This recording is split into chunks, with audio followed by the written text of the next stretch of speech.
Nouveau Testament, Luc chapitre 23.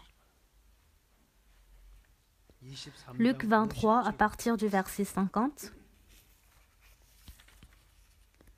Il y avait un conseiller nommé Joseph, homme bon et juste, qui n'avait point participé à la décision et aux actes des autres. Il était d'Arimathée, ville des Juifs, et il attendait le royaume de Dieu. Cet homme se rendit vers Pilate et demanda le corps de Jésus. Il le descendit de la croix, l'enveloppa d'un linceul et le déposa dans un sépulcre taillé dans le roc où personne n'avait encore été mis. C'était le jour de la préparation et le sabbat allait commencer. Les femmes qui étaient venues de la Galilée avec Jésus accompagnèrent Joseph, virent le sépulcre et la manière dont le corps de Jésus y fut déposé, et s'en étant retournées, elles préparèrent des aromates et des parfums. Puis elles se reposèrent le jour du sabbat selon la loi.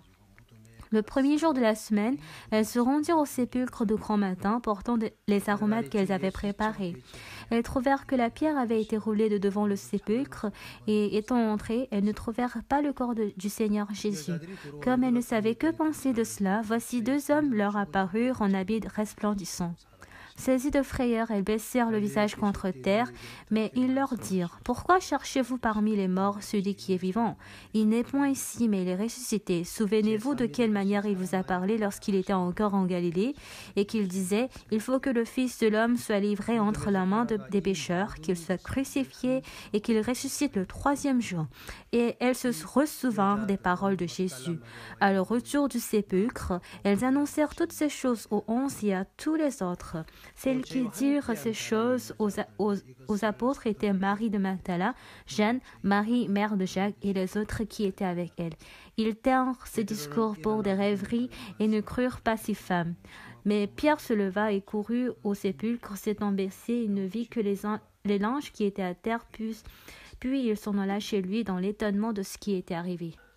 Ces femmes, le lendemain après le sabbat, à l'aube du premier jour, le jour du sabbat des Juifs que les Juifs utilisent depuis que le soleil se couche le vendredi soir jusqu'au lendemain au lever du soleil, c'est ça le sabbat. Alors, le premier jour de la semaine, le samedi, elles se rendirent au sépulcre de grand matin. Où est-ce qu'elles sont parties chercher le sépulcre? Alors, elles sont allées voir le sépulcre. Et en allant, elles se sont inquiétées. Et qu'est-ce qu'elles ont tenu à la main?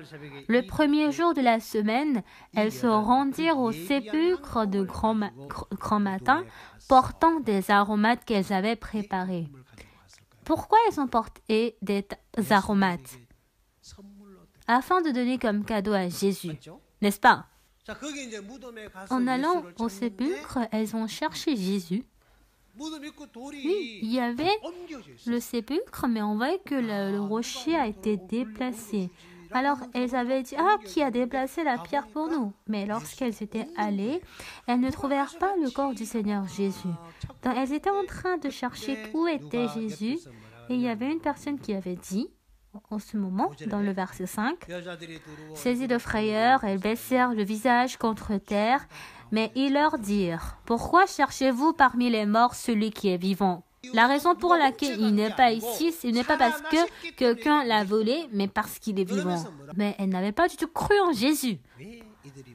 Pourquoi elles étaient allées au sépulcre? J'ai regardé de mes propres yeux. Quoi? J'ai regardé Jésus-Christ qui était crucifié et qui était mort sur la croix. Et j'ai fait descendre Jésus sur la croix et j'ai enveloppé son cœur pour faire le funérail dans le sépulcre. C'est ce qu'elles avaient vu. Alors ces disciples de Jésus-Christ qui ont été entraînés par Jésus-Christ pendant 3 ans et demi, toutes ces paroles qu'ils avaient écoutées étaient parties où? Ils n'avaient pas du tout cru en la parole de Jésus. Le corps était avec Jésus, mais le cœur n'était pas du tout avec Jésus. Et dans leur cœur, ils avaient cru plutôt en eux-mêmes que la parole de Jésus. Une fois que vous êtes avec la parole, votre sentiment, ce que vous avez regardé, votre émotion, ce que vous avez entendu, tout ce que vous avez réalisé, vous les négligez. Parce que ces choses vous amènent vers la destruction. Où est-ce que la parole me conduit? Vers la vie et la paix. Il est le guide. Amen. Alors, qui est-ce que nous devons accompagner? La parole. Qui est-ce que nous devons accompagner? Non, mais je vais suivre ma pensée. Si vous voulez aller en enfer, vous suivez votre pensée. Alors, qui est-ce que nous devons accompagner? La parole de Dieu. Je vais prier.